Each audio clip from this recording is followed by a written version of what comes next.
झारखंड में चुनावी जीत की वजहों को समझाने के लिए राजनीतिक, सामाजिक और स्थानीय कारकों का विश्लेषण करना बहुत जरूरी है। झारखंड में हाल ही में हुए चुनावों में झारखंडी मुक्ति मोर्चा, जेएमएम, कांग्रेस और उनके गठबंधन की सफलता के पीछे कई महत्वपूर्ण कारण हो सकते हैं। यहाँ मुख्य बिंदुओं पर चर्चा की गई है। स्थानीय मुद्दों का फोकस। झारखंड में चुनावी मुद्दे राष्ट्रीय राजनीतिक से ज्यादा स्थानीय मुद्दों पर केंद्रित रहते हैं। आदिवासी हितों की सुरक्षा। झारखंड की बड़ी आदिवासी आबादी के लिए जेएमएम का सुझाव हमेशा उनके अधिकारों और संसाधनों की रक्षा पर रहा है। जमीनी अधिग्रहण कानून। हेमंत सोरेन ने बीजेपी सरकार के दौरान लागू किए गए भूमि अधिग्रहण संशोधन का जमकर विरोध किया था, जो आदिवासी समुदाय के लिए एक बड़ा मुद्दा था। स्थानीय रोजगार। जेएमएम और कांग्रेस ने स्थानीय युवाओं के लिए रोजगार और संसाधनों के बेहतर वितरण का वादा किया था। हेमंत सोरेन का करिश्मा। हेमंत सोरेन का व्यक्तिगत जनाधार और उनकी छवि ने जनता को आकर्षित किया। उनके नेतृत्व को झारखंड के ग्रामीणों और आदिवासी इलाकों में बड़ी स्वीकृति मिली। उन्होंने खुद को एक जमीनी नेता के रूप में पेश किया, जो जनता के मुद्दों को समझा और हल करता है। बीजेपी की कमजोर रणनीति। राष्ट्रीय बनाम क्षेत्रीय एजेंडा। बीजेपी ने राष्ट्रीय मुद्दों जैसे अनुच्छेद 370 और नागरिकता संशोधन कानून को जोर देकर उठाया, जो झारखंड के स्थानीय मतदाताओं के लिए प्राथमिकता नहीं थी।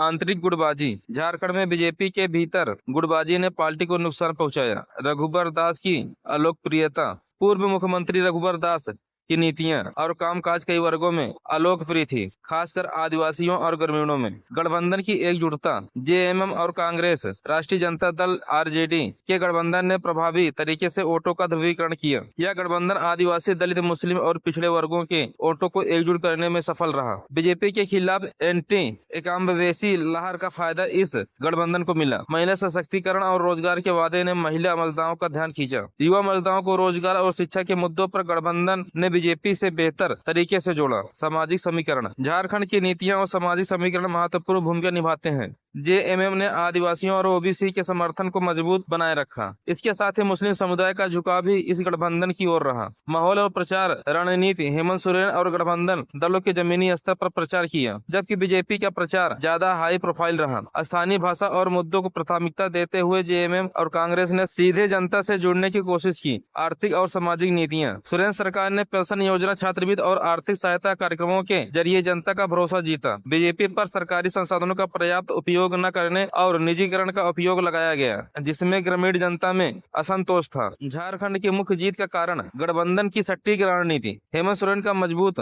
नेतृत्व और बीजेपी के प्रति एंटी इकम्बेसी लहर रही। जेएमएम कांग्रेस ने स्थानीय मुद्दों और सामाजिक समीकरण पर ध्यान केंद्रित करके जीत सुनिश्चित की। जनता ने क्षेत्रीय आकांक्षाओं और स्थानीय नेतृत्व को प्राथमिकता दी, जिससे यह परिणाम निकला।